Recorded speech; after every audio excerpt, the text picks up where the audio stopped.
Grab your popcorn and snacks.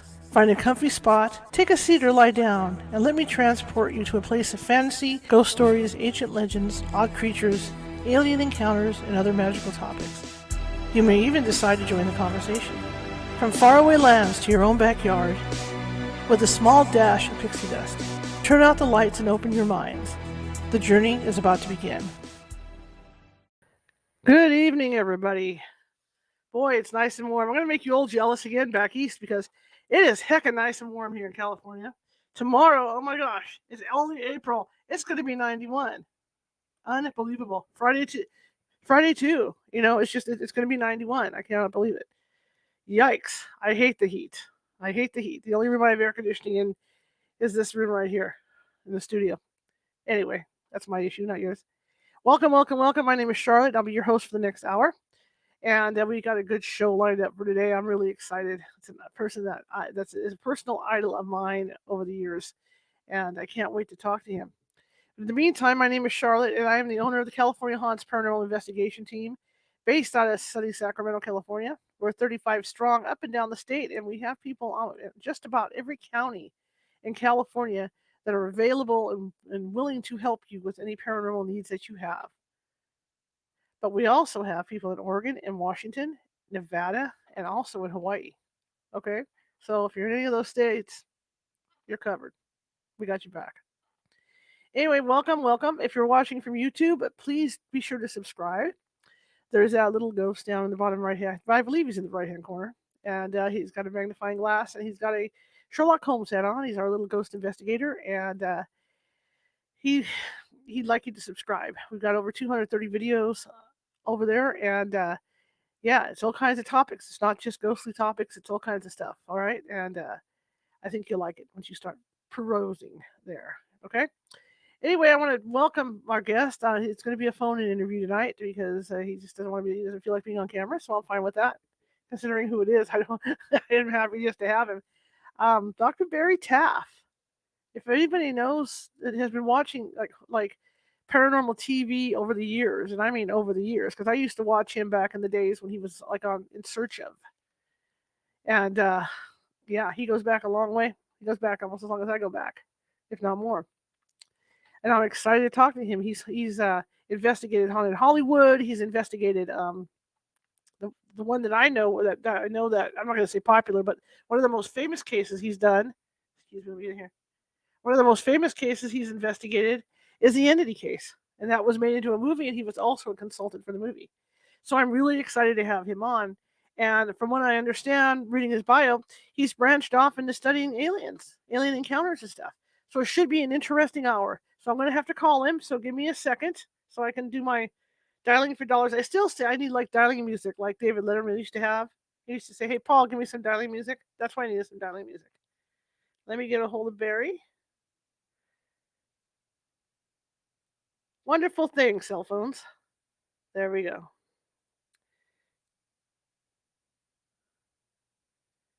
There we go.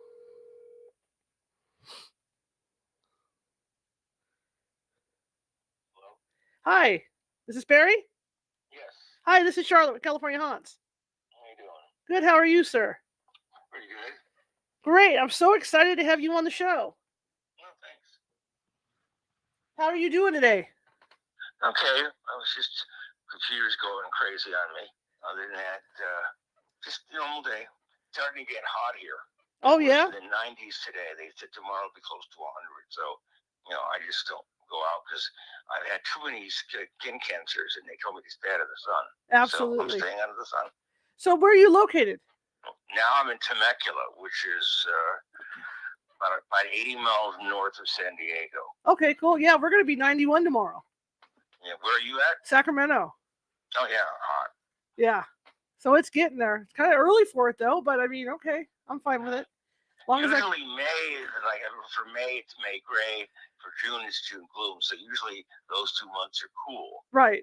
It's unusual to have weather this warm in the beginning of April, but Oh, absolutely. We could use more rain, but it's not going to happen. No. Yep. Anyhow, sir, I am so excited to have you on. You have been an idol of mine for as far as I'm not going to say you're really old because you're not. I'm just saying, you've been an idol of mine for many, many, many years. Well, I'm probably at least twice your age. So, I remember watching you on all the early paranormal shows, before there were ghost hunters and all that. Right. I remember seeing you on In Search of Unsolved Mysteries and all that stuff. Yep. And the premiere episode of Sightings. Yes. I wasn't on it, but they had footage of papers I wrote. You see my name. They mentioned my name, but I wasn't on the show. Yes. So, I have followed your career. You inspired me to get into this. Oh, well, thanks. Well, where would you like to start? Do you have any interesting things we can talk about, or something that you're doing? Well, I mean, the important thing from my end of it is to let people know why I'm in this and how I got into it. Okay, go for it. Other than that, it's like you just don't drop into it, do research. You got to come from somewhere. All right, go for it. So, are we recording now? Yes, we're good. Okay. My 53-year presence in terms of parapsychology and the paranormal began very subtly when I was a teenager. I started having these experiences that my friends and family weren't having. Out of body, telepathic, precognitive.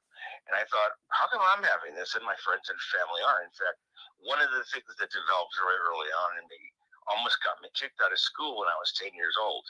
So basically, this is the beginning story of a medical intuitive, which is what I have the ability to do. So we'd recess, we're playing some kind of stupid ball game in the courtyard or whatever, a bunch of kids, and this girl named Christine is walking towards me, and I knew her, but I didn't know her well, wearing a long sundress, a sky blue sundress with a big flower on the top, and she's walking towards me, and suddenly this other vision I get, sort of like Superman's X-ray vision comes on, and I could see that under her dress on the right side, there's a plastic bag attached to her, and there's a tube going into her. And what's that? So yeah, I'm a kid. I don't know anything about medicine. I went up to her and said, Christine, what's that stuff under your clothes? And she started screaming and ran and got the teacher. They dragged me in the principal's office. And he said, would you sneak to the girl's bathroom to look under her dress? I go, no, I did neither. Well, then how could you know she had a colostomy? I didn't know what a colostomy was. Wow. And I said, it's like, X-ray vision. All right, here, I'm going to call your mom. So he called my mom, and she told him, Barry can do that. And the principal went, what? Barry can do that. And he said, you're as crazy as your son is. He hung up on my mom, and he warned me, he said, if it ever happens again, I'll have you arrested and taken to juvenile hall, and you go to jail for a while. Wow. Well, it did happen again, but I never spoke of it. So before I left his office in the school, I looked at him, and big, very husky guy, looked like an ex-football player or something. And I said to him, look at that weird scar from when they took your appendix out. And it's always kind of purple. Today I call it a keloid because I know the name of, I know medicine. And he turned purple and green and yellow. And how could you know that? I said, well, you wanted some proof. I just gave it to you. How can I know that? So this got me in trouble. It pushed friends and family away. Growing up, I remember the day JFK was inaugurated, 1961. I bet my parents $25 or $50, one of those denominations, that he would be killed around Thanksgiving of '63. I didn't know how or why. He'd be killed. They go, you're crazy. I said, well, that's what I'm seeing. And then the years passed, and wham, it happened. And a lot of friends and family stayed away from me for quite a while after that. So these type of experiences were common. I could close my eyes and see what other people were doing, or at distant locations. All types of amazing things were happening. Why me? Right. So I learned back late teens, I guess, there was a woman working at UCLA by the name of Dr. Thelma Moss, and she developed a parapsychology lab there in the old Neuropsychiatric Institute. Now they call it the Semel Institute, and part of the old medical center, not the new one. So I wrote her, no response. I kept calling her. They didn't have email or whatever. They just had a switchboard, and she never responded. I said, oh, okay, well, what can I do? So sometime later, one of her research assistants was in graduate school. I was undergraduate, and I met him, and I told him what's been going on with me. and he set up a meeting for me to go meet Dr. Moss. So this was at her house, not at the university. Who cares, you know? Mm-hmm. So she lived real close to where I lived with my family, with my parents. So I could have walked there, but you know, I didn't. So I went to see her, and I knew really nothing about her other than some of the research she had done. And so we're talking, and I'm telling her about my experiences. And she goes, "Do you do psychometry?" I said, "Yeah." Ability to hold objects, get impressions. Yeah. So she hands me her keys, keychain, a lot of keys on them. And I talked about a lot of things. And when it really got interesting was I said, "I see a fat, blue-eyed blonde woman named Shelley, and you're really close to her. She's always screaming." Her best friend was the actress Shelley Winters. And that was an accurate, if not unflattering description of her. And then I described other things. And okay, so Dr. Moss was impressed. So I started working in the lab as a research assistant. And then she conducted a study on me, which was published several years later in a refereed medical journal. Okay, so you're psychic, telepathic, clairvoyant, precognitive. Yeah, okay.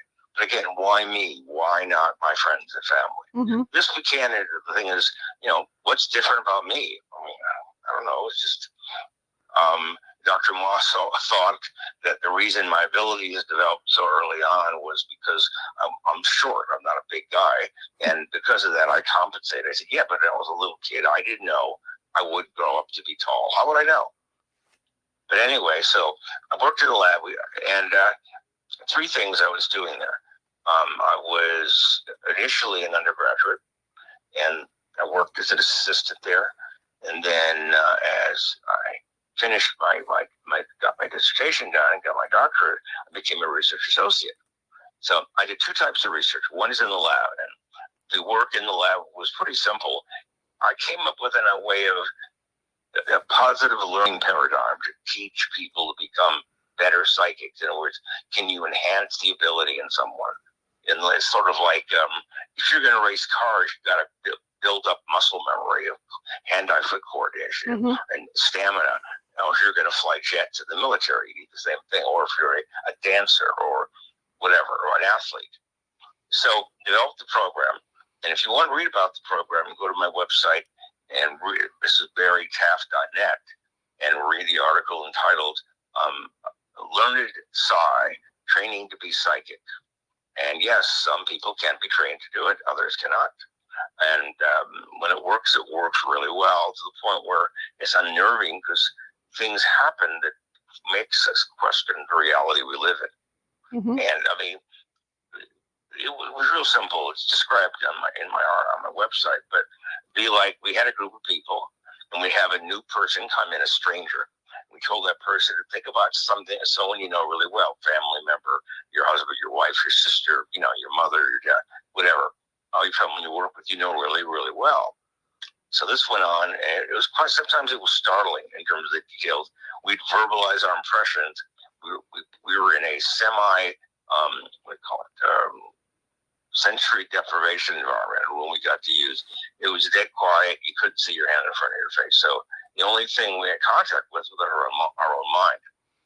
And it was not that hard to do, at least initially.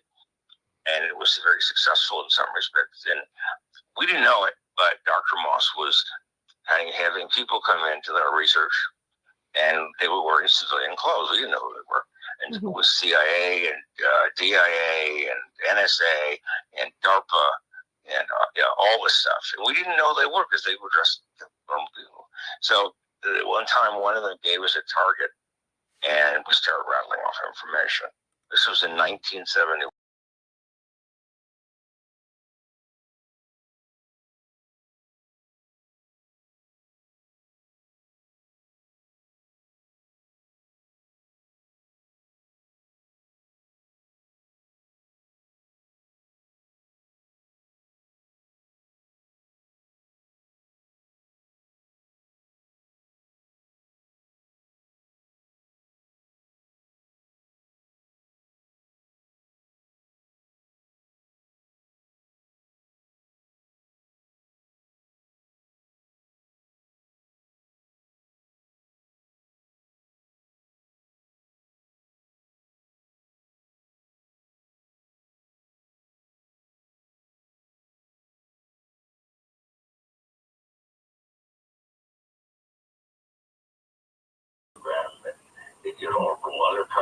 psychosurgeries, and God knows what else. So the last thing they needed is to be linked with the paranormal officially.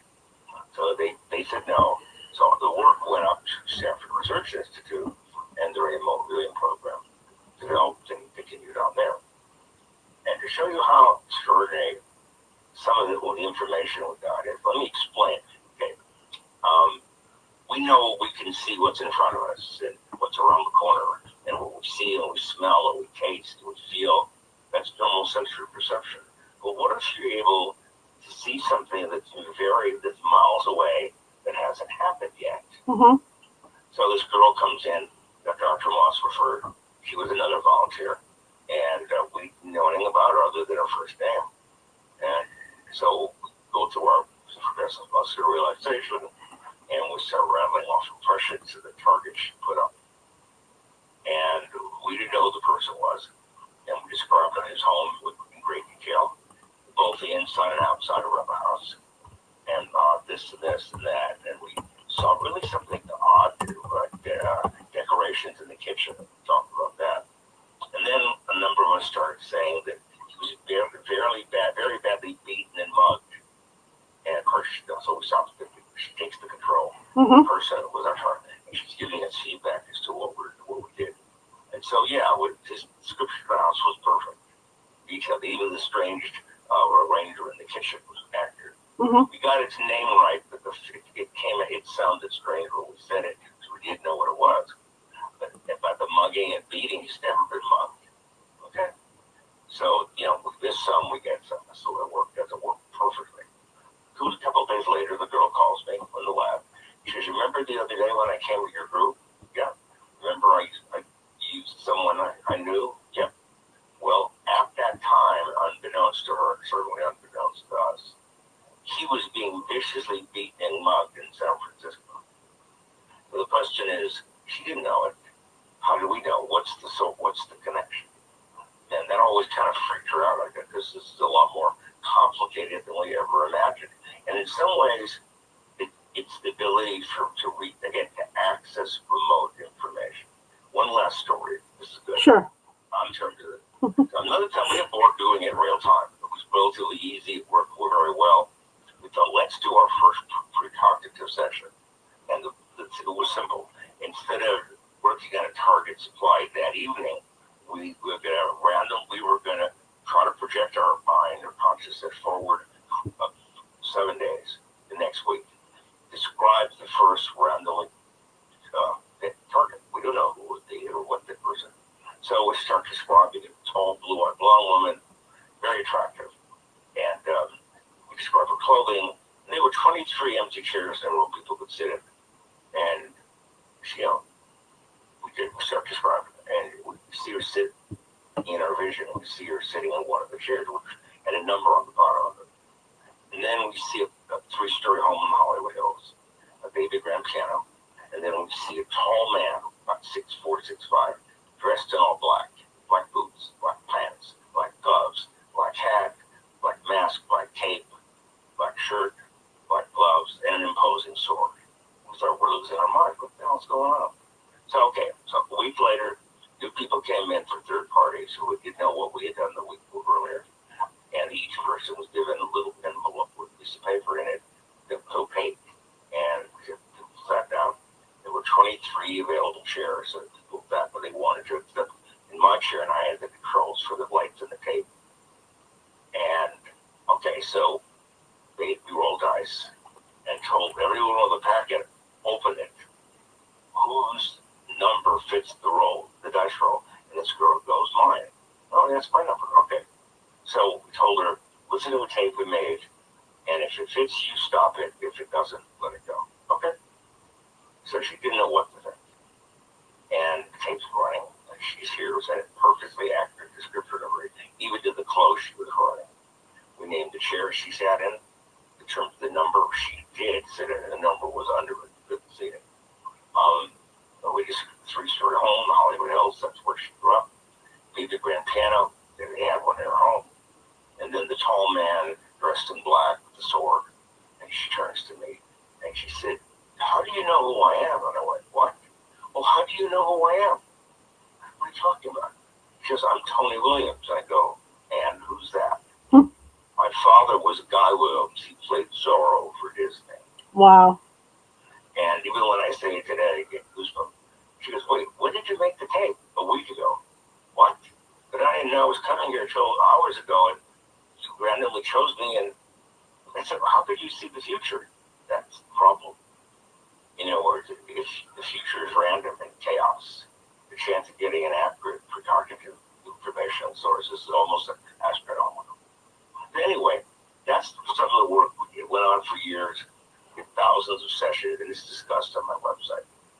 But the area that is even more interesting was the ability to investigation of poltergeists and hauntings. Mm-hmm. On that level, I've investigated thousands of cases, and most of the time you go out, you interview the people, you take measurements of the environment, the people, and you go home. And, it happens randomly. The chance of your being there when it actually phenomena happen that you can document it, it's extremely low. Right. And give you an idea of how low it is. Before the paranormal reality genre began, I was approached by a producer I didn't know, had an office in West LA, close to where I lived. So I went to his office and he goes, yeah, we want to do a show investigating phenomena, and I would like you to be involved. And I said, well, what are you going to do? And I told him, but 99.9999% of the time, nothing happens. Oh, yeah, I know that. We'll just fake it to make it look real. And then when something does happen, we'll make that look like a hoax. Nice. I said, well, I'll go ahead. He goes, but what? I'm not going to ruin my career for you. I said, here's an idea. You buy me the car I want and the house I want and help me furnish it. And I will work with you. But I'm not going to throw my life away with this crap. And forget it. And I didn't. He approached me again to one of my colleagues. I didn't work with him. He worked with one of my colleagues. The guy ripped him off. So I never paid him. And, well, more story. But we had a few cases that really stand out over the thousands. But I'd say most of the time you go out, you visit, talk to people, you go home. That's the end of it. Right. Once in a blue moon, you're out there and something amazing happens. Let's look at 1974. Okay. The entity case. Okay. Wow. Yeah. But that's one of the most famous cases. Yeah, a little bored with it because it's been discussed so much. But here's what's important. One of my colleague at the time was a man named Kerry Gaynor. So he was in a Hunter's bookstore in Westwood, which of course doesn't exist anymore. And he's talking about our work with his friend. And there's two women in the next aisle, and they have a conversation. And one of the ladies goes, my house is haunted. So Kerry got her name and phone number, marked it down, and called her, went out to visit her. She lived on Braddock Drive in Culver City. A little dumpy house, condemned 3 times by the city. It was horrible. We go in there, it's really hot and humid, because it was hot and humid. And the house had a terrible stench to it, like decomposing organic matter. It's terrible. And they were walking around, feel like you went in a tandoori oven, very humid or whatever. So first thing she says to us, very directly, she said, oh, well, I've been repeatedly raped by a ghost. And oh, God, well, it's psychotic. We both rolled our eyes. I said, yeah, I've been raped by a ghost. Listen, there's not much we can do for you. You call this institute here, and they'll refer you to a psychiatrist. What are we supposed to do? No, I didn't believe it. Right. Dr. Kerry. So, about 10 days later, she called back and said, neighbors and friends had witnessed it. Okay, come back to the house. Same thing, hot, humid, this horrible stench. And we're standing in the kitchen talking with Doris Pfeiffer, which is the name of the woman who lived there. She had 4 children, 3 boys and a girl. We never met the girl. The girl was really, really young, and the boys were teenagers. So we're standing in the kitchen talking to her, and a lower cupboard door swings open, and a frying pan or skillet goes flying out across the kitchen several feet away. And parts looked for springs or wires or animals or a kid in there. There weren't any. And that is what began it. And it was amazing because we had to make a woman that sounded like she was really disturbed, troubled, and she wouldn't even answer many of the questions I threw at her when I was talking to her initially. I I fill out a form in every case I go on. And she wouldn't even give us her age. I knew she was older than me, but I didn't know by how much. And I just liked her intensely. So we were in the bedroom where things happened. And we were seeing these weird lights. It looked like take a lava lamp from the 60s or 70s, and globular stuff moving around that looked like a piece of gelatinous matter, always lime green, mind you, flying around her bedroom. What the heck is this? And she told us about things happening. And long story short, our attitude toward the case obviously improved. Mm-hmm. So eventually, we sealed off the case, the bedroom. That's where almost everything happened. We put cardboards, blackboards over the ceiling and the walls and the windows, so no external light could get it. We wanted to make sure what we're seeing was generated in the room, not outside. And the light still showed up in greenish, that same lime green tips around.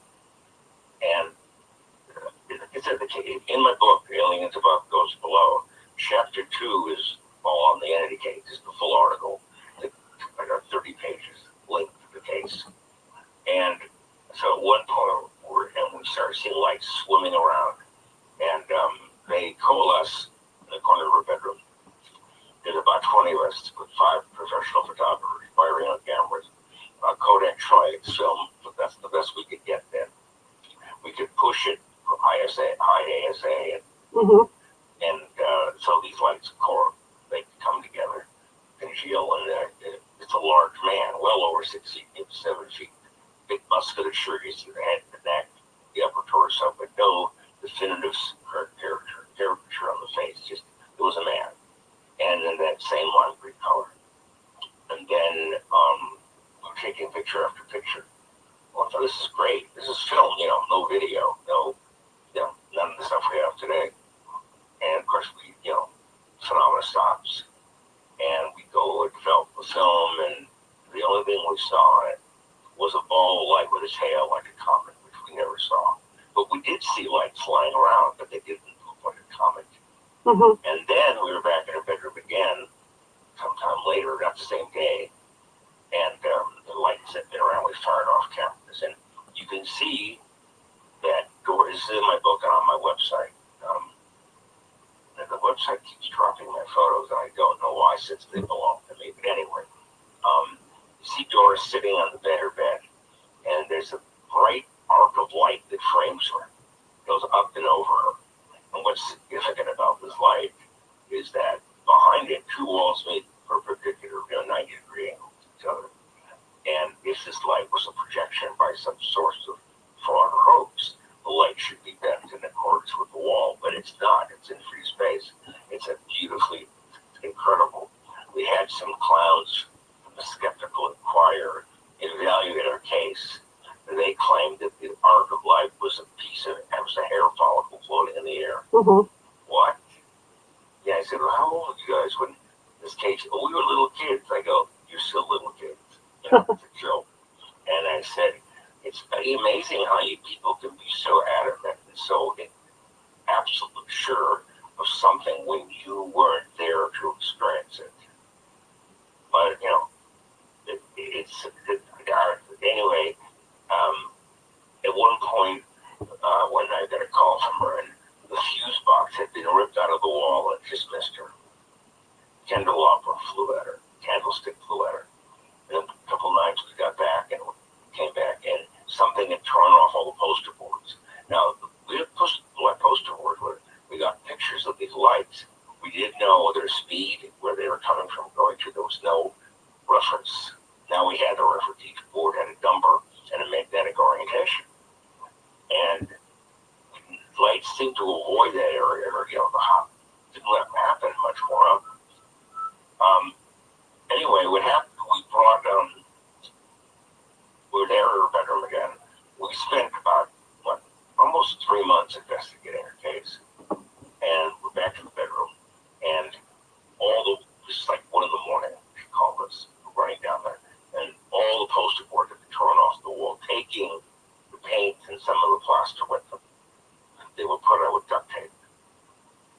honestly, she could have done it, but she was very small. She was smaller than me, I think. And we're in the bedroom sometime later, and there was certain music would play that would supposedly cause the phenomenon to occur, which didn't seem to happen with us. So suddenly, the poster board is back on, and we hear the duct tape being ripped off. The poster board flies across the room and hits Doris in the head. Another time, another one was ripped off, but again hit her in the head. Now, in summary, when she moved eventually from there to Carson, we found her months later with the help of Frank DeLita, who wrote the novel The Entity and the screenplay for The Entity. So we found her again, and phenomena followed her there. Well, it's an extension of her. Both people living, these people, group of families living on each side of her, they began to have phenomena once she moved in, but they knew nothing about her past. But they began having similar poltergeist activity. And we went there, and that's in all in my article. It's on my website, and it's in my book. And I don't for one second think that we were dealing with a ghost or discarded intelligence, whatever, that raped her, and whatever. There's no way to prove it. There's no way to disprove it. In science, you have Occam's razor. All things being equal, we could go with the simplest explanation. We know now what we didn't know then. We know now the phenomena began before they moved to Culver City. They moved to Santa Monica. We knew that she was a very turbulent and almost violent young woman, and her family disowned her. She was really hard to handle. I'd be willing to bet that we know now that the majority of poltergeist agents, which is what she would be classified as, tended to be either seizure-prone or epileptic. Also, many of them appear to be hypersensitive to electromagnetic fields, geomagnetic fields. And so the theory is that people with these neurological conditions interact with the environment in such a way where they will manifest the phenomena. They are the source of it. It's coming from a living being. Now, it's interesting from a psychoanalytic perspective. She had 3 children, 3 boys, 4 children. Little girl we never met. She kept her out of the house when we were there. Good idea. And then 3 boys. And the eldest was about 5, 8, or 9, a kind of stocky, muscular, and each child was a different man, which is irrelevant to the case, so to speak. But she claimed she was raped by 3 ghosts.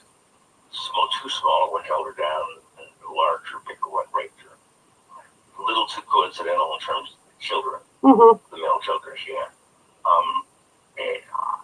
It was a classic poltergeist case. And she died in 1999, I believe, or 97, and a cardiopulmonary arrest. She actually, when we met her, I found out she was about 34. And so, almost 10 years older than me, 9 years older than me. But she passed away, and one of her, I think, sons was interviewed by Javier Ortega. It's called ghosttheory.com. And it was interesting reading I didn't hear it, reading the discussion was written. And he contradicted himself, one of her sons, almost every time he spoke. He'd say one thing, then he'd say something else, then he'd contradict himself. You kind of don't worry about it, it's not real. So the phenomena, she moved the phenomena with her, and then she moved into Riverside or San Bernardino, the phenomena moved with her again. It seemed to diminish in frequency and magnitude. It still occurred. So I believe that if we've been able to do a full medical workup on her, to see what she was either seizure-prone or epileptic, almost guaranteed. Let's go to another case from my file, 1976. Okay. It's on my website. It's a detailed article called The Hollywood Haunting, As Good as It Gets. And that location is at 6221 Hollymont Drive in Hollywood. Her house, turns out, sits on top of a shallow river, which is hydromagnetic force. And 2 after earthquake faults exist, meet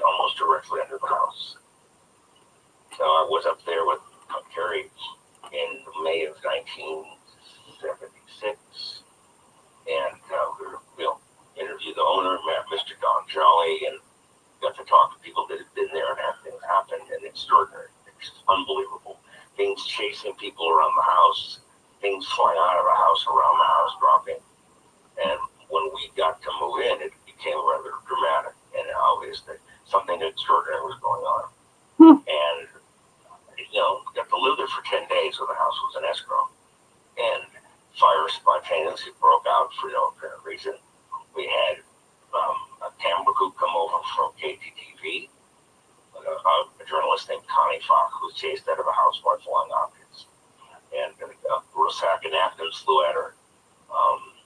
Book came flying over the house, slapping his pages, then turned, dropped to her feet. She was screaming her head off. The street light in front of the house, there were many, in that area, kept blinking on and off, even though they weren't turned on yet. It's amazing. What we learned from the history of the house was that what happened was the house was built in 1924. It was this 3-story home, very majestic. The neighbor, man named Dexter Gray, claimed stuff was happening in his house as well. We were there, told us some of the stories, and he said when he moved in, he was renovating a place. And he was leaning against a shelving unit on the wall, and it turned out he had a cantilever that kind of spun and went inward. Wow. And he and his neighbor walked down these steps, stone steps, into like a tunnel that connected the homes from Prohibition era. And down there, they found a headstone with the name, what was her name? Regina, I think was her name. And it was 1922, which was before the homes were built. So who buried someone there not long ago? Huh. One time we were there and a phone flew at me for no apparent source. Things were flying around the house, coming from nowhere. Water was coming from nowhere. Lights went out in the foyer, and came back on, and so there was a black funeral cloak intricately wrapped around the chandelier, which you would need to do by getting up on a tall ladder couldn't do it from standing either, as you recall. It said that in my article on my website there's a detailed discussion of this, and things just kept happening. So, as I said, Jora's faults connect almost directly into the house, and there's a shallow river which you can hear if you go to the basement. I assume that the body has been washed away by the river, but to my knowledge, it's never been exhumed. We don't know who put it there. No one does. The case was amazing. When we got to go back there in 2008, new people, the guy was renting the place, or whatever, and he gave us access to the house. Some weird things happened. We were there, got some strange photos. At one point, it felt like the house was at several atmospheres of pressure, like we're gonna pop. It felt terrible. And then, so I'm packing up to leave. I have to be there for about 9 or 10 hours. And I picked up one of my cases I had my equipment in. And on the bottom of it, there was something carved into it. These are called pelican cases, and they're virtually indestructible. And to do that, we need a hammer and a chisel, which makes you hear someone chopping at it. And there was a lazy R, a backwards R. And who did this? This wasn't here when I got here. Well, lazy R is Regina, like at the house. Right. And so this is all detailed. And I was writing the article from my website, which was also part of that's in my first book. I was contacted by some people who actually lived there after I had been there, and they described the phenomenon going on. And in houses in that general area, a lot of things happen. It's a great case, but I don't know who lives there now. It sold for a very high amount of money. It was renovated, had a lot of water erosion. Doorbell kept ringing. We were there, and yet it wasn't connected. The car wasn't even connected to it. It makes, not to interrupt, but it makes me wonder if there wasn't some kind of old cemetery there, underneath there that no one was aware of, because I've run into that in the smaller towns up here. But the only thing I know of is the body, the headstone down there. Yeah. Stone with the name Regina and a year. No last name. It's never been exhumed. So, who knows what happened at the very old home. We do know that there were 2 murders and a suicide in the house, going back years. Okay. That might have contributed. But again, it's a very active location Right. in terms of the dynamics, structures of the field of energy there. Trying to think. I have a question in the chat room. Someone wants to know if you still have your abilities. What abilities? To be a medical intuitive? Yes, to be psychic, yes. Oh, yeah, I can. It's as easy for me to do as reading a book. It's no big deal. Okay, yeah, that's what they wanted to know. Yeah, in 2013, a colleague of mine who was living in New Mexico at the time, he's a medical doctor, I've known him since UCLA days. So he's going to be in town with their girlfriend and her kid. Do you want him to get diagnosed? Okay. So they come in. She looked like Tom Cruise's last wife, whatever her name was. Very similar look. Two kids. A really good-looking young boy and girl. So they're sitting there quiet. And I looked at the boy, and I saw the strangest thing I'd ever seen in my life.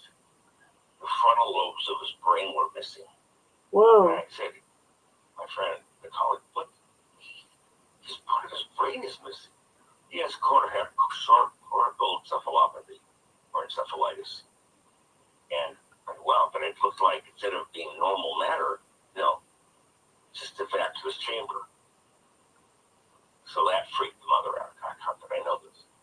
Then I looked at her, and I said, boy, you must have smoked a lot. Your lungs look like brown paper bags with black spot on them. I said, you have COPD, right? Yeah. She jumped up, grabbed her kids, and ran out of my plate. She soon, my colleague, Ken was, Dr. Stoller. Right. Had told me of these things, which he did not. I didn't even know their names. And, okay, so it's fun and games to a point with my ability. 1973, up in the lab, met this beautiful girl that came in. She looked like a young, short Shirley MacLaine. Very attractive. We began dating, and so we was going on. She lived in Westwood. She was finishing up her degree to go get a job. And I was in graduate school. So we talked, got involved. Long story short, we're talking at a place, and it was Carol. And I said, I got a tumor. And I showed her where it was. She goes, how can you see the tumor? I said, well, it's right here. But how can you see it? It's hard to explain. And then she said, well, I don't want to hear about it. I said, but don't worry, it's benign. Because how do you know? I said, I don't see any calcium around it. She went, what? I don't want to hear about it. Okay. So she finished her degree, and she got a job at the major company, and medical workup for insurance purposes, and they found a lump right where I said it was. It was a tumor, but it was benign. They took it out, and that completely freaked her out. How did I know that? They did. And you can't. The last thing we did, we saw when The Exorcist first came out back in October 73. Mm-hmm. And we went to the opening night, and during the first act, where Linda Blair's on the bed, she's being bounced around, I turned to Carol and I said, I've seen a house. They do that in a house in Hollywood. And from the front of the theater, a voice booms out, hey, Barry, is that you? And my girlfriend couldn't sleep for days after seeing it. I go, Carol, it's a movie. It's a movie. It's on the screen. The most weirdest thing never happened. Don't worry about it. And so that didn't go very well.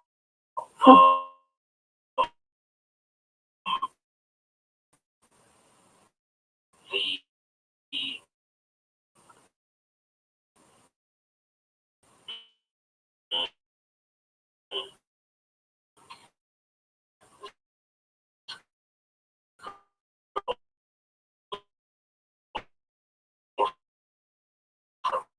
popped up for me in 1998.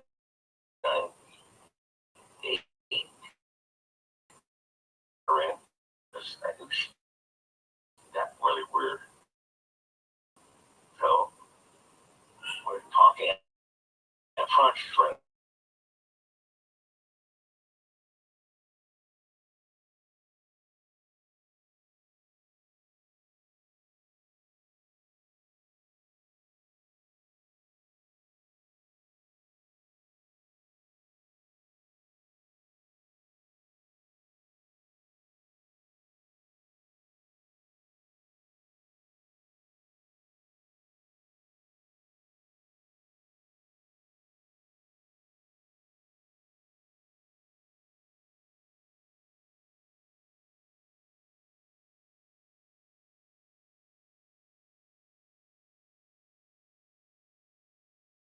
different in a normal way. Like you're a famous writer, director, producer, you're an actor, you're an athlete, you're an astronaut, you're, famous politician or whatever.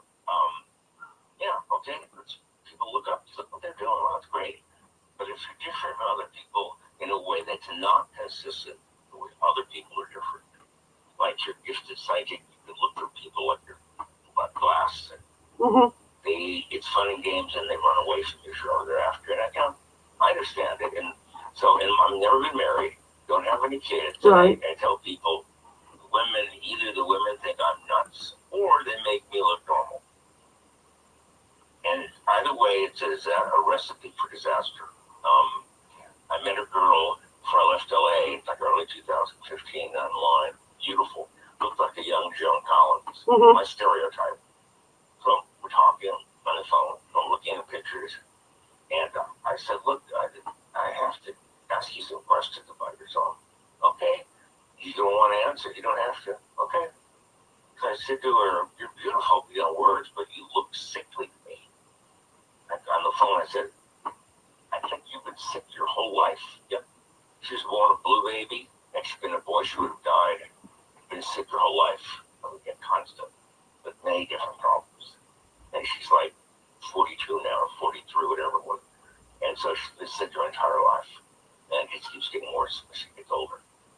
But how did you know that on the phone? I said, I'm looking at you and I sense illness, great illness. You're all over the place. There she is.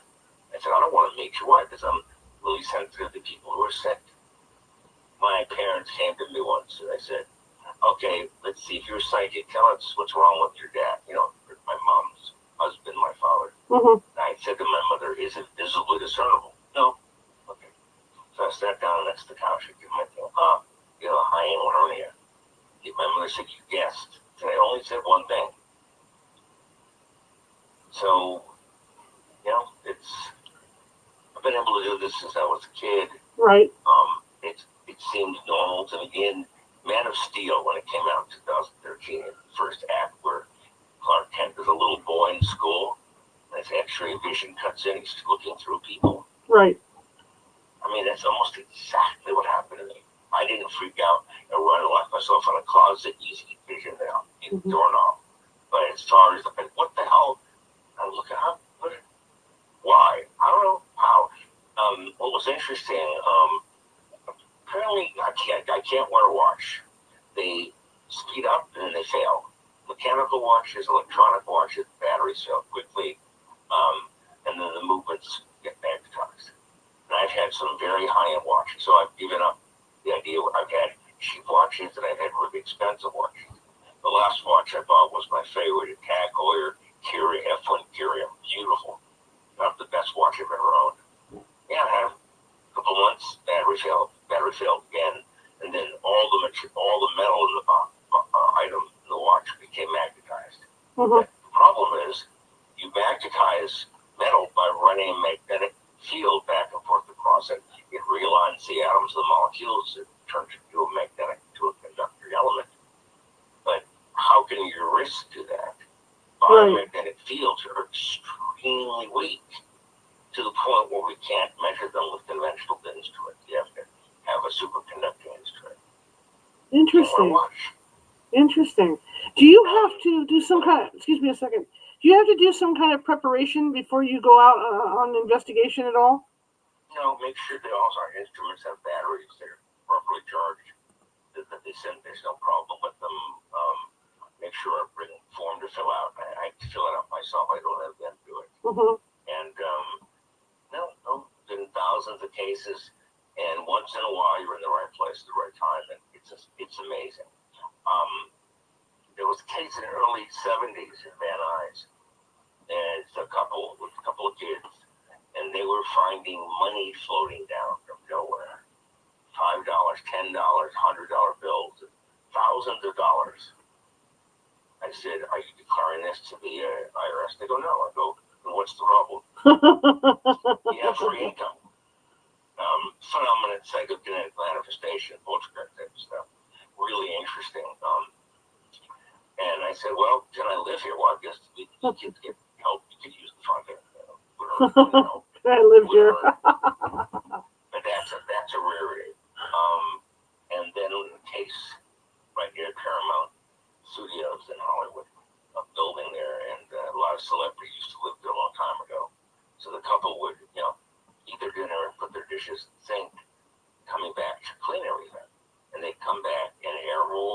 dishes were cleaned and put away. Nice. I said, so are you complaining you got a free maid? Are you paying for the service? No. Then, hey, live with it. What's wrong with that?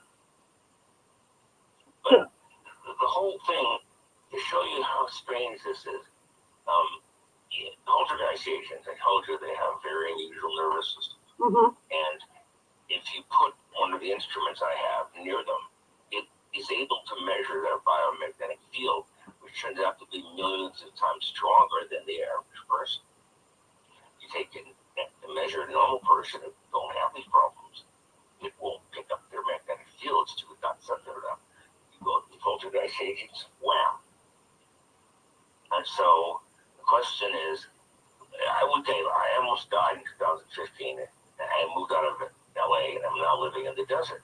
Mm-hmm. Well, it was the desert. And for a while, I was living with an old friend, because I lost my home and my car when I was really sick. Mm-hmm. And so I moved in with him at April 17th, April 15th of 2017. He already lived in the desert for about 13 years, and everything was real quiet, normal. I moved in within 5 days, phenomena starts. Disembodied voices, problems with machines, banging noises, things moving from room to room, poltergeist activity. I thought, why is it happening here? Then we moved from that house to a house in Palm Desert with better, bigger home, very nice, but quiet. We know nothing's going to happen here. Months go by, it's great, nice and quiet. I'm able to start writing again. So, about 4 or 5 months into it, phenomena starts. Luminous anomalies, disembodied voices, things turning on and off, Mm-hmm. rooms lighting up from no source of light. It was amazing, truly amazing. This will be in my next book. Cool. But I thought, why is this happening around this friend of mine? And then one day he had left some medication. He brought back from the pharmacy in the kitchen on the island, on the island in the kitchen. So he told me to bring it to him. Well, I was looking at it. I forgot the name of the medication, but I remember what it's for. It's a anticonvulsant. And I give it to him. I said, why are you taking this? Look, I have these, spasms in my muscles and I can't let it go. Those are focal seizures. He goes, I didn't know what. Yeah. How long have you had this problem? Most about 20. It's 15 now. I go, that's why things are happening. He goes, what? I said, you're the power supply and I'm the focal plane or the lens or whatever you want to call it. And now that he's living somewhere else and I'm living somewhere, not living in the same house together, nothing's happening around him. Interesting. That's really interesting. It's amazing that you could, as you said, the consistency of this info, of knowing what we're going to find, it's been extraordinary. I mean, just extraordinary. A colleague of mine up here in Washington State, he's a PhD and an MD. He's a very bright man. And he said, I never heard about this link between, epileptics and people who are seizure prone. Did you ever ask any of the people you ever know? Then why would they not? Why didn't they tell you? You didn't answer. Why would they bring it up? And then he started asking. He went, oh my God, you're right. But here's the problem. Well, the majority of poltergeists, I'd say all the poltergeists, are either seizure prone or epileptic. Most people who are epileptic are not poltergeist agents. Huh. That means somewhere in the middle is a missing or unknown variable. Right. It could be the inability for them to cope with stress. It could be their hypersensitivity to electromagnetic fields. Mm-hmm. And, it's the more we learn about this, the stranger it gets. It's like a perfect storm. I mean, if you give somebody that doesn't cope with stress well or whatever, and then you've got, say, there's magnetic stuff going on under the house, I mean, it's a perfect storm. Yeah, it's, I was on Coast to Coast about a month ago with George Down, and we're talking about many different things as we're doing now.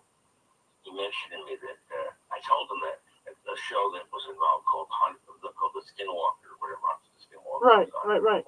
So I said the most interesting aspect of that series was that the phenomenon seemed to react to certain people getting off with others. They go, that's exactly what we found in my research. Certain people are the biological operational amplifiers that make this stuff work. Most people are not.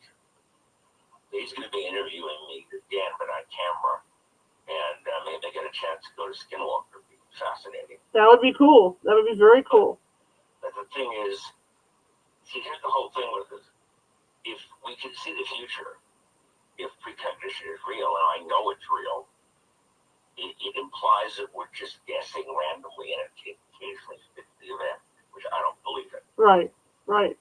But if information that makes it the future is there, that means that the future already exists. We just haven't gotten there yet. Mm-hmm.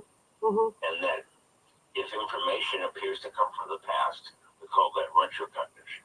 The future precognition within your own sight, clairvoyance, or whatever, telepathy, and it's all the same thing. You're just accessing information that's remote from where you are in space and time. Do you think that most ghost cases are poltergeist cases as opposed to just a regular haunting? Well, in my case, 1,000 cases, I'd say 99% or more have been poltergeist cases. It's a couple cases that have stood the test of time that suggest there's something more to it than the human mind reacting with the environment. And so I'm not willing to discard that as a possibility. I'm just saying that, the sign, the data indicates we know part of it now so well. You put it this way. But let's say your favorite food is steak and lobster. Okay. But you want to eat it every night or for lunch day? No. And then we're gotten somewhat bored because we keep finding the same thing over and over and over and over. Man or woman, tall or short, thin or fat, young or old. Education doesn't seem to make any difference. But the continuity of it, it's the same thing all the time, except different faces at different places. But it's the same thing over and over again. And we've had cases that began as an alleged UFO abduction. Okay. And evolved into poltergeist activity or spontaneous healing. Okay. Wow. Okay. Or cases that began as poltergeist outbreaks and ended up as UFO abduction that screwed people up completely. In my book, I talk about a situation that happened in 1977. I was dating a girl who looked very, very much like the young Liz Taylor. I mean, so much so it's scary. So anyway, we're dating and got along really well. And she's very gifted in many ways. And so we worked together, we evolved. And then I kept having these dreams. The dreams were simple, straightforward. I knew that on July 22nd, something would happen that would end the relationship, but I didn't know what it was. So I thought, I'm not going to bring it up. She'll freak out. She might think that I really want to get out of the relationship, and that's a way to do it. No, I didn't want to get out of it. So we were together, and then I wrote down some information, and I sealed it and dated it. Anyway, months go by, and I kind of let it go. We were in a condo that her mother owned in Hollywood, near the Hollywood Bowl, and July 22nd. And I wake up in the morning, and she had the covers, and she said, "Why didn't you help me last night?" I go, "With what?" When the room lit up. I go, "What room?" "The room. The room we're in now, the bedroom." "What?" Under the covers, she's shaking and sobbing. And she said, well, she found herself being lifted up in the bed. She saw me out like a light, and she was moving horizontally, or laterally, and through the wall or something. And then she was in a room. It was a metal room, on a metal table. It was cold. There were little men around her. She didn't say aliens. She said they were grayish, or greenish. They had reptilian skin, claws, big black eyes that angled up to classic gray aliens. They were cutting and probing, doing things to her. And then she suddenly, they put her back in bed. So I told Esther, "You know anything about UFO abduction?" She goes, "What?" She had no interest in UFOs at all. The paranormal, yes, UFOs, no. And so I finally get her to come up under the covers. Okay. She's bleeding from her nose. She's bleeding from one of her eyes. She's bleeding from her ear. Bleeding from her rectum. And she's bleeding from the uterus, even though she wasn't menstruating. Her hair had been cut in a really weird way. It looked like someone took a little metal ball or took chunks of skin out of her back. And what was odd is that for about an hour that night, unbeknownst to us, the power went off in the area, in the house. neighbors, I caught it coming up, going down to my car. And he said, did you see that thing last night? I go, what thing? The thing hovering over this. I go, what the? There was this big reddish orange thing. It was gigantic, and it killed the power. And then it was gone, the power came back on. I go, nope. So I had to make a bet. What happened to her? She was abducted. And most psychologists and psychiatrists back was they wouldn't touch UFO abduction. It was considered quackery. And whatever happened, had it not occurred, she and I would have been married in less than a year. She became a really strange woman, became a religious zealot from one religion to another. Unbelievable. So, the one chance I had to get married, the girl was abducted, and that didn't happen. Wow. I've always wondered about this whole abduction, thing with the aliens, because as I started reading into it, like the Mojave incident, for instance, it made me wonder about what we're actually, investigating. If it's not aliens instead of ghosts, because they can go through walls and they can do just about everything, the reports of ghosts do. What it comes down to is we're dealing with civilizations that are so vastly superior to us that their technology is like magic. Mm-hmm. And Arthur C. Clarke, one of those old authors, said that a very advanced civilization, their technology would be like magic. It would be physics. Mm-hmm. And there's a correlation between these two areas. And, what it means, some people are abducted throughout their lifetime. Others, nothing happens to them. Mm-hmm. In one of my cases from the early 80s in the North San Fernando Valley, I forgot the exact area, but a nice lady, she had a kid, she was divorced, a beautiful home. And so she described classic poltergeist activity, but there were these strange gray things moving around, banging, and the things that move and disappeared, saw strange lights. So, okay, I'm taking notes, and I said, when did this begin? What started? Well, I was taking a walk behind the house one night in the canyon, and this thing was hovering in the canyon, and I suddenly passed out and woke up back in my house. Wow. Okay, and then she disappeared, literally. Her car was still there. Her keys were there. Her money, everything. Driver's license, never seen again. Wow. Other cases that are in my files, and some of which are discussed in my book. And it means that if you're abducted, you're more likely to start having paranormal experiences than beforehand. Or if you're having a lot of paranormal experiences, there might be a higher probability of you running into this other phenomenon on occasion. Now, in science, you can't use one phenomenon to explain Right. That's not valid. Well, do you think it's because, like, a lot of these people that are abducted say that the aliens will communicate via the mind with them? So maybe they've had their psychic abilities. How when people grow up with psychic abilities, they kind of get dimmed down, but then all of a sudden something awakens them? Yeah, I mean, the girl I was speaking of that I almost married, she could hear them, but they had no mouth. Yeah, see? She had them in her head. Yeah. In the year 19, I met a girl, and stunning, looked like Bo Derek, very, very similar face, look. So we were dating for a while, long story short. At one point she says, listen, I've got some friends that would like to meet you. I said, okay. But she may not, they may not be that courteous with you. They're just curious about you. What kind of friend? Oh, you'll know if they come over. Okay. So weeks go by, and one night, something wakes me up, and I'm strapped down to a hard surface, and I can't see very well. My vision's clouded over like a haze, and I see things in the room that shouldn't be there. I don't know what they were, but making me sick because my head was down. They were rotating me, being nauseous. And so the next morning, she said, "Well, did they hurt you?" I go, "Who?" My friends were over. They were curious about you. They said, "You were the wrong person to be with." What? Huh. Jokingly, when they took my girlfriend in 1977, people said, "Why didn't they take me?" I said, "I would take me, because I would drive them crazy. You tell me how the ship is propelled, and tell me what's your power sources, or I'm not leaving." So the last thing they want is someone who wants wants to know versus who's terrified. Because the way they tend to control people is through fear. Right. So, the question is why this happens. When, and then, a great article on my website, another case, too lengthy to get in here. It was called The Aristocratic Poltergeist Agent.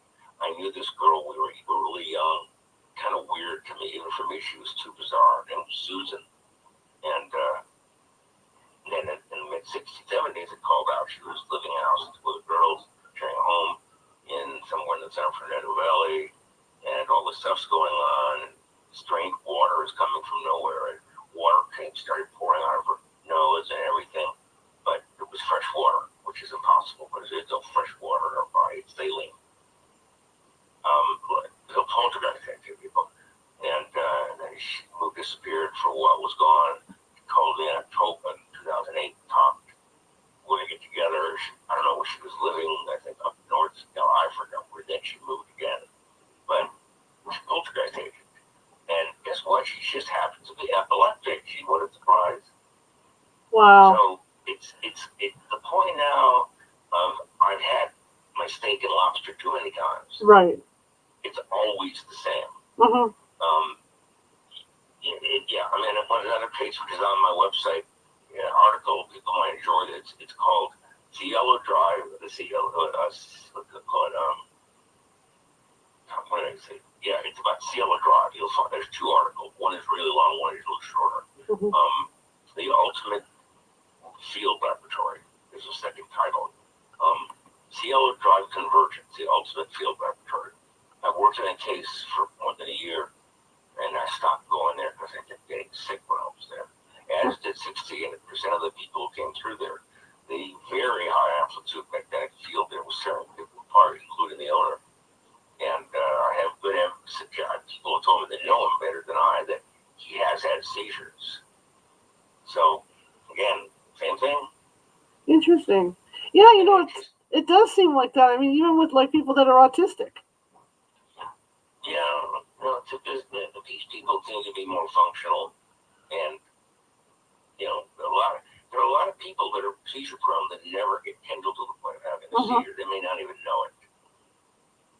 So, that's interesting. I'm gonna have to remember that when I go out. I never like that doctor. I never thought of that. I mean, that colleague of mine up in Seattle, I said to him, "Did you ever ask these people?" No. Then how would you know? They're not going to say, "Oh, by the way, I'm not to the seizure prone." No one just throws that out. Right. We were on a case in 2009, Chatsworth, and interesting home, and went in there, and there was so much 60 hertz noise in the house, we could have fried an egg with it. It was hurt to be in there. Why they had put in really cheap wiring? I don't know what. And then the woman who poltergeist agent and took measurements of her, and they were really high. And also she was epileptic. What a surprise! Again. So it's like we look at each other. When is this going to end? Right. I mean, case after case. If I knew this 53 years ago, the database would be so astounding no one could deny it. Right. But see, what does it mean when almost all the people with the phenomenon around them are either seizure prone or epileptic, but most people who are seizure prone or epileptic aren't poltergeist agents. There's something in the middle that we don't know. Right. And we may never know. And that's the problem. Very, very interesting. Yeah, it's never a dull day. What's interesting is living with my friend that I did for almost 4 years. I never knew anything about his past. I didn't know about his medication. I don't know about his medication. Yeah. What is it? I'm not around him. And then I go, oh, and it kind of unnerved him.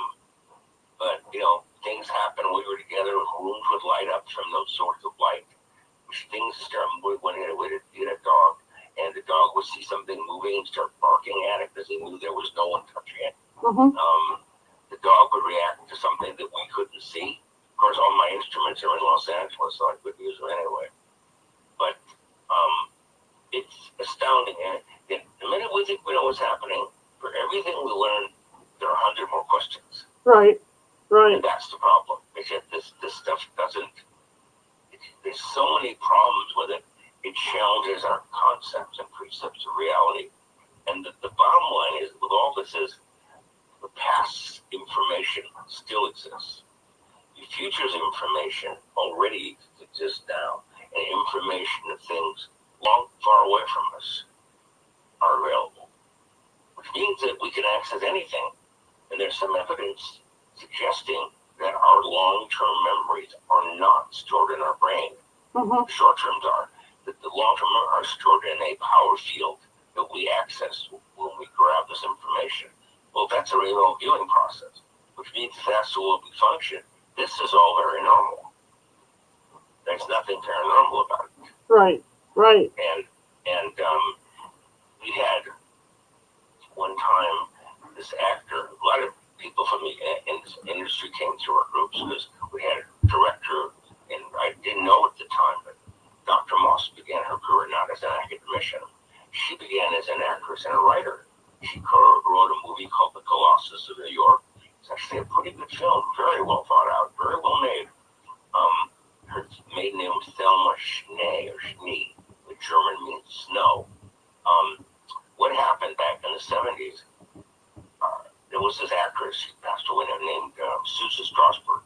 Dropstick gorgeous, my stereotype. Never met her. I knew nothing about her other than she done work on TV, movies and stuff, and TV. And so, got a couple calls one day. Did you watch this talk show? I go, no, I don't watch talk show. Well, Susan Strasberg was on, and she said that you were dating her. I go, what? I've never even met her. No, I didn't. So I said, she must be out of her mind. So about 9 years ago, I had to find out what connection there was between Susan Strasberg and me. Why would she know who I am, but know that I exist, let alone my name? Didn't make any sense. So hours online, and I discovered that Susan Strasberg's best friend was the actress Shelley Winters, which was Dr. Moss's best friend. Small world. Which means there's a chance that Susan had come to the lab, but at a time when I wasn't there. I didn't know that. Why she thought we were dating, I can't tell you. Maybe she was on drugs or something, or hallucinating, delusional. But it is odd.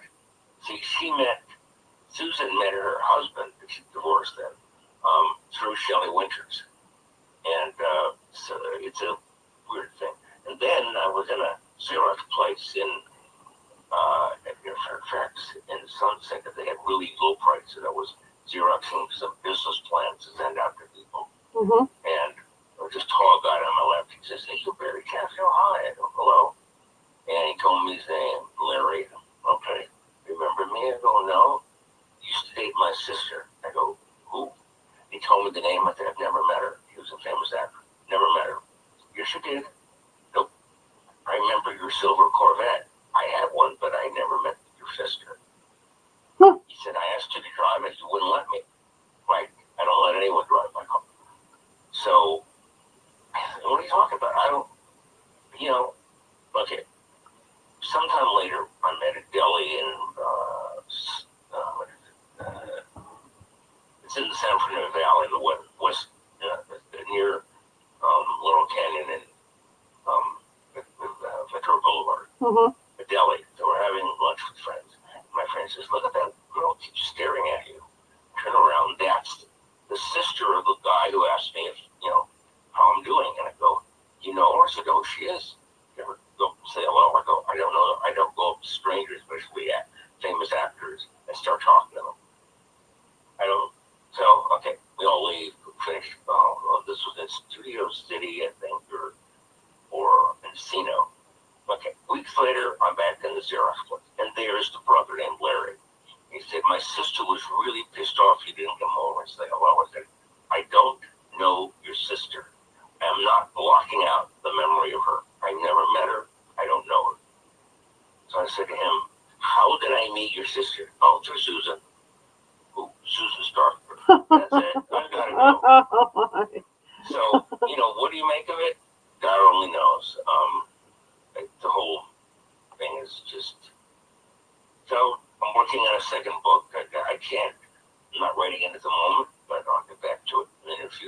And more strange stories, but this is more about what group brought me into this and the results of being in it and where it's taken me and the people I've met.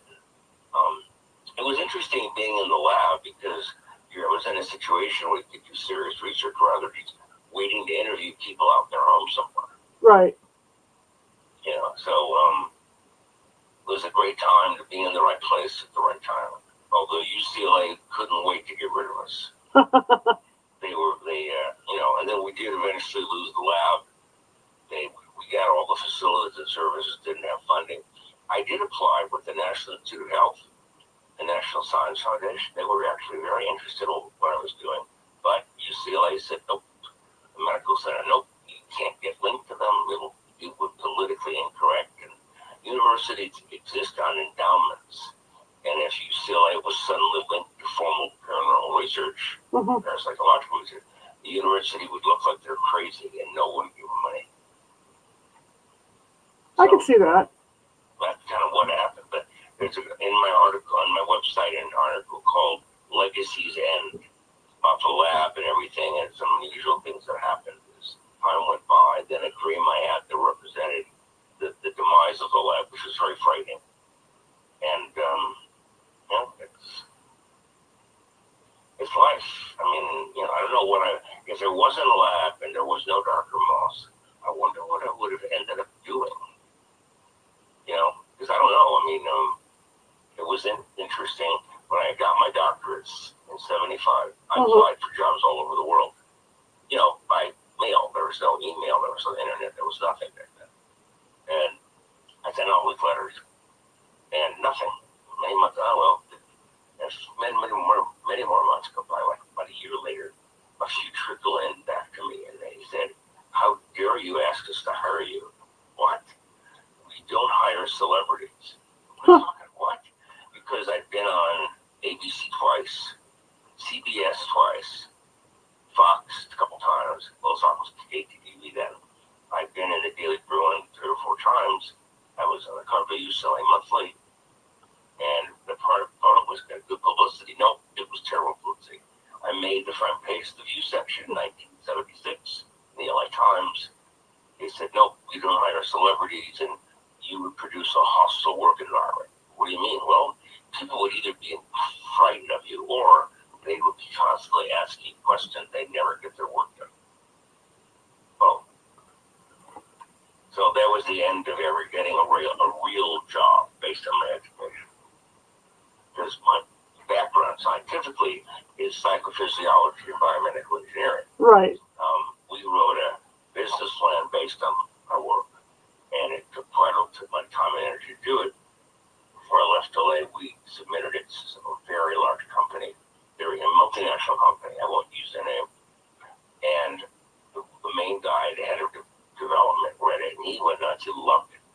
So he wrote up a review and suggested that the company should fund 3 or 6 devices concurrently to save money and time, blah, blah, economies of scale. Okay, great. Many months go by, nothing. Months go by. So I called the guy that read it, and he says, well, I don't know. I'll check out for you. Maybe you could get hold of the head of the group. Okay. Many months go by, nothing. So finally I get hold of this guy, not the guy that read it, but someone else. I said, what do I want to do? Because your business plan is worthless. There's no evidence you've done any clinical research at all. Your patents are indecipherable. What are you talking about? And finally I said, sir, just tell me the truth. Stop lying. Just stop. And there was a long pause. I said, are you there? It was. And I said, okay. He said, I'll tell you the truth. I looked you up. I Googled you. You're crazy.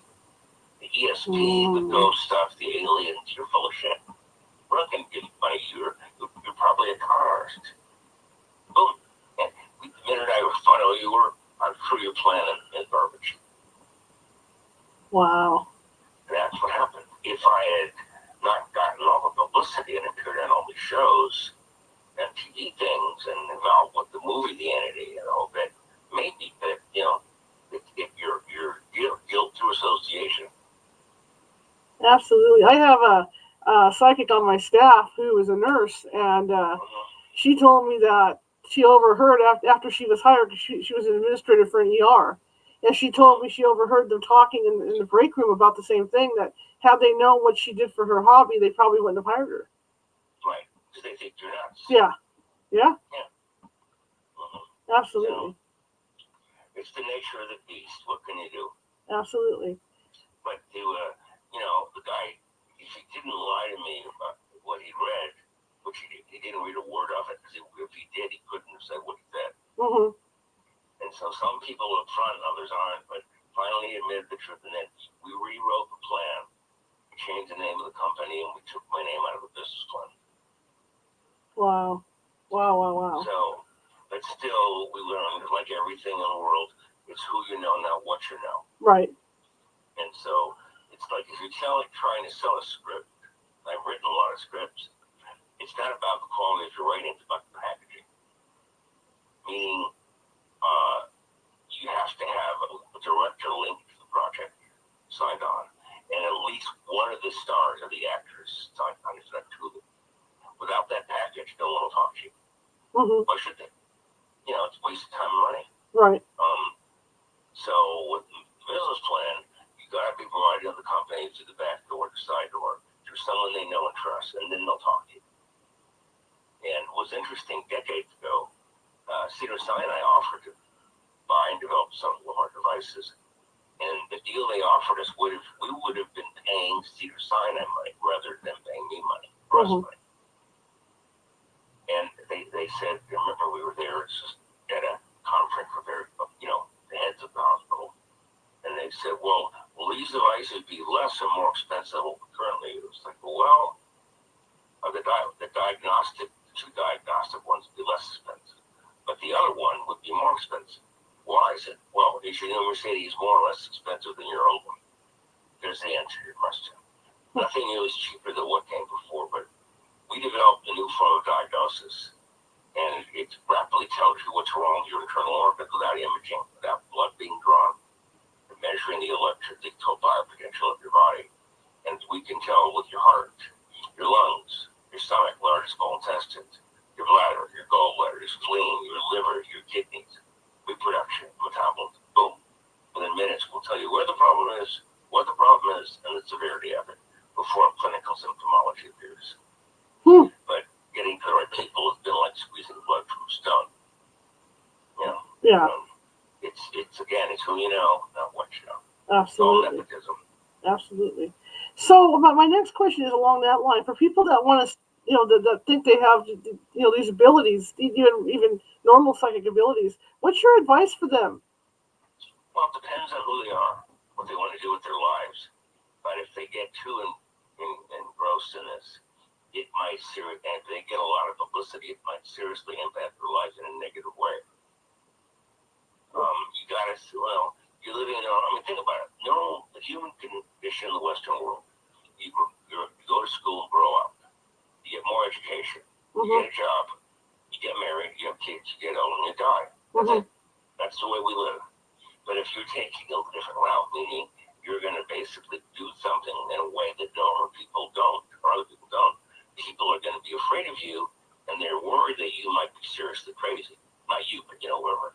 It's fun and games to a point, and then they back away from you because it's too big of a. When I was working at UCLA, the study and the research in the lab, most of the academicians were my parents' age, around my parents, a little younger, maybe a little older. The same, and to a person, whether male or female, thin or fat, tall or short, they all thought I was an alien. I said, but you've never met an alien. But I'd simply be like you. What? You're able to see things other people can't. I go, no, other people can do it too. No. A couple of them were afraid to be near me. One was the head of the psych department at UCLA. The other was a well-known psychiatrist in the FBI. He was terrified of me. It's just, when the government first started studying UFOs during World War II and afterwards, a lot of people working for the government were terrified because they thought, well, it must be God or the devil fighting, and that's what we're seeing is all demonic. What? This is the 1940s, 50s? What are they talking about? This isn't the 17th century. These people crazy? Yep. reason remote viewing research was stopped the federal government is the people in the Congress who gave it a full upward yes, do it. They began thinking it's demonic and it's bad and it's the God versus the devil, and oh my God. This is insanity. This is the 20th century, the 21st century. You people are reacting like Salem in the 1600s. That's true. That's crazy. And so, and for all there is, you still have this limited mindset. Not based on logic, it's based on dogma. And it's just unbelievable. Oh, it's the devil, it's demonic. Yeah, it's demonic. Yeah. I hear you. So, if they made money off it, they'd be laughing all the way to the bank. That's true. That's true. And so, it's funny what people should do. It depends who they are. And if they get into it too much, it will adversely affect their life. In terms of friends, relationships, making money, and also moving forward with any career they have in mind. Right. It could blow up in their face and put them in a really bad situation. See, the other thing is, the reason I got into the field, as I spoke of early on, was because of my experiences. And that in and of itself was problematic because you're not just doing the research, you are part of the research. It's like you're investigating yourself. Right. And people don't want to hear that. It freaks them out. Well, if you know what it is, you're doing it, what's the big deal? Yeah, but how does it work? So, that's what I mean, everyone's different. People want to read about it and study it and find. They want to get involved with research. Like the paranormal reality genre is garbage. Mm-hmm. It's all fake. They Right. go out and make people believe it's real and it's not. Right. So, that's different from what real serious scientists do. And now and today with all the quackery out there, it's even more difficult than ever. Mm-hmm. Now, that was my next question, since you brought that up. When you do a TV show, a TV appearance, are you very, very, like with a heavy hand going, look, I don't want to see anything fake here? I've only been approached twice to do paranormal reality shows that were clearly, hoaxes. Uh-huh. And I wouldn't even work with them. And no one's asked me since then. I've been very vocal about my attitude online and everything. And no one's approached me to do these type of shows. They know I don't do it. I mean, a couple times they kind of roped me into something. I said, if you try to do this, I'll sue your ass off. Yeah. Because I'm not working with you. And yeah. so, it's whatever. Most of it's harmless and don't waste my time and energy on something that goes nowhere slowly. Gotcha. Well, you're going to be working on a new book. What's next for you?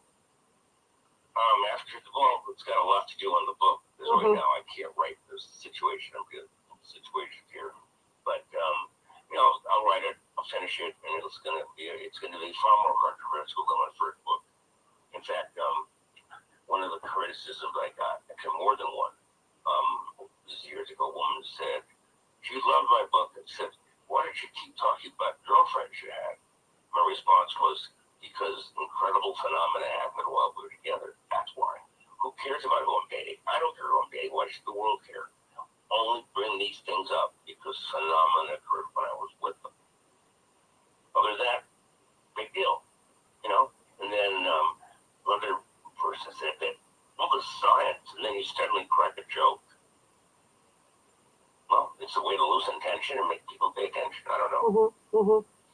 So, you're not going to please everybody. And then some guy said, oh, I'm full of shit. I must have bought my degree in the mail or by whatever, because I use terms that are invalid. I don't even know how to describe them. And all I said was, give me your description of these terms. And of course, he wouldn't do it.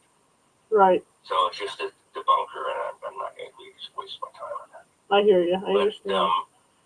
Like I said, I don't know where I'll go after that. I may be doing work on other shows. It depends on how the industry moves. But, they don't want a 73-year-old man. Right. Even though, I don't look 70. I met a woman a couple of weeks ago here, and she was like in her 20s. And, just met her two friends. And she said to me, how old are you? And I said, how old do you think? She goes, 48, 50. No, I'm still going to be 73. She goes, what? What's the secret? I go, don't do anything. Yep. Don't get married, don't have kids, don't have a regular job. That's what it's all about. A stressless life. That's funny. Barry. But I'll tell you, if I had $1 for every crazy person I've met, I'd be really wealthy. It's just unbelievable. The crazes and crackpots and people who want to take it. One last thing. Sure. The lab was, I met this guy in 2003. I'll give his name. And he started telling people that he worked in our lab. He was much younger than me. And I said, excuse me, sir, but how old are you? He told me. I said, when the lab was up and running, you were a little kid. Oh, you brought me in and you were training me as a medium for the government.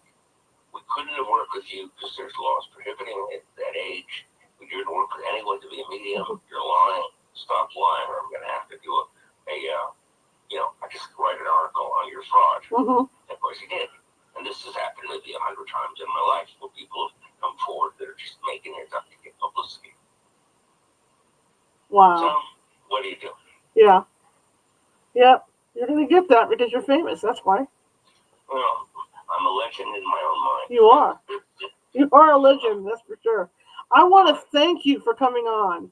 Oh, it was my pleasure. It was an incredible experience. You're still my idol, even after. Sometimes, when you meet your idol, you talk to them, you're like, okay, whatever, Yeah. But you are still my idol, even after talking to you, sir. And you will continue to be my idol in this industry. I appreciate that. Thank you. And I really appreciate you coming on my show. And maybe I get you back on sometime and talk about it, when you get your new book done or something. I can't even mention the title because it would be stolen in a heartbeat. Right. No one's written a book with a title, and therefore it would be jumped on in 10 days to be out somewhere. There you go. I agree. But I would love to have you. I would love to have you back when the new book comes out.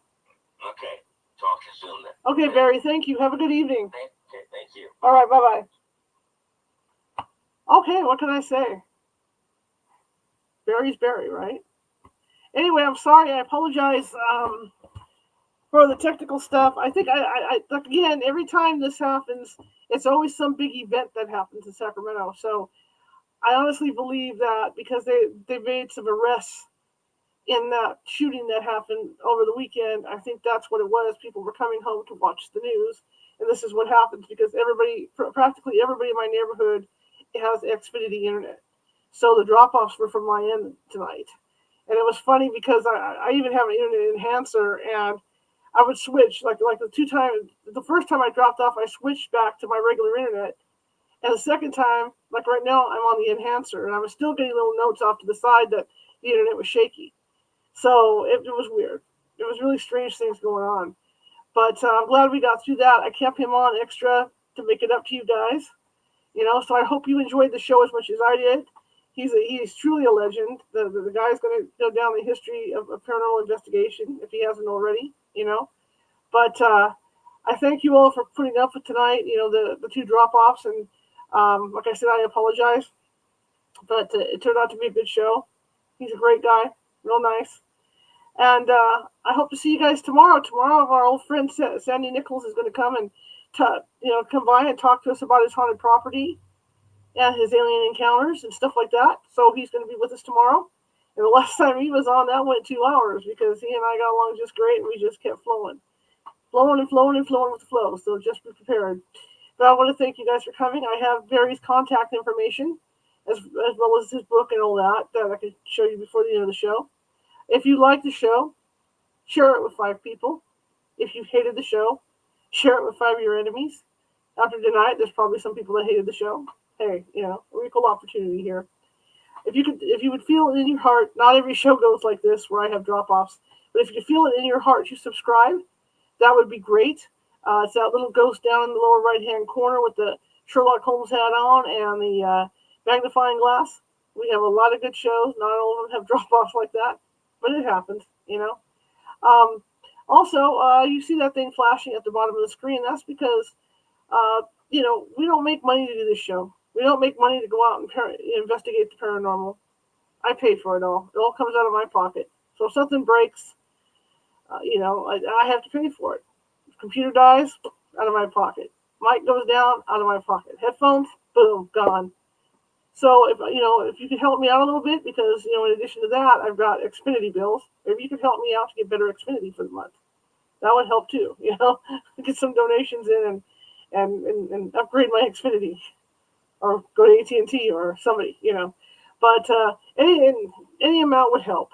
Okay, I can honestly say that, because I want to keep the show on the air. It's a really good show, and I think that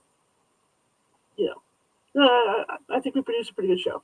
Anyway, that you can do that at paypal.me@California Haunts, or if you're not comfortable with PayPal, we're on Venmo too. So you can go to Venmo, just type in California Haunts, and you can do it that way. But I'd really appreciate it. The bills are due this month, and I'm running a little short, and it'd be nice to get a little help here. Anyway, tomorrow, Sandy Nichols. Okay? So I will see you at 6:30, and so let's go ahead and run Barry's information. That is website, Barry Taff, BARRYTAFF.net, where he says all those cool articles are. And the book is Aliens Above, Ghosts Below.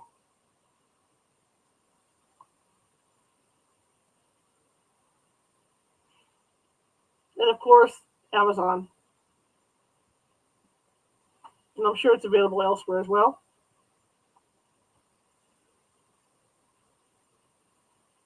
And I almost forgot. I'm going to be teaching a psychic development class on April 23rd. That's Saturday at 2 p.m. And it's for people that think they might have psychic abilities, or maybe already have psychic abilities, but want to kind of learn how to control them.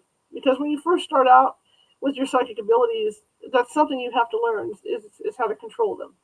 Because if you open that psychic door, all kinds of stuff's going to come through. It's not always going to be good, the goody stuff that comes through. That's what I help you learn with this class. So if you're interested in something like that, visit the California Haunts Meetup. That's where you can sign up. It doesn't cost anything to sign up for a Meetup account. You just sign up. And what I'll do is later on tonight, I will add that information to our website, the radio website at CaliforniaHauntsRadio.com for you guys if you're interested. But it's an online class taught via Zoom, and it does teach you how to visit your spirit library. It teaches you how to open and close the door, to your abilities, so that you don't get overwhelmed. It teaches you how to travel out of body to your spirit library. You meet your spirit animal. You see your spirit object, and you get to meet your spirit guide. So what have you got to lose, right? Okay. Anyway, and even if you think that you might be psychic, or maybe you don't think you're psychic, it's a good chance to see if maybe you are, because you never know. Okay, like I said, some people are born with this stuff. It kind of gets pushed aside as we're growing up, but then something will trigger it later on in life. Okay, so here's your chance to see if maybe you can trigger it back up. All right. Anyway, I'll let you guys go. I've got to get the podcast version of this out and do some other things tonight, but I will see you tomorrow at 6:30. Have a good evening, you guys.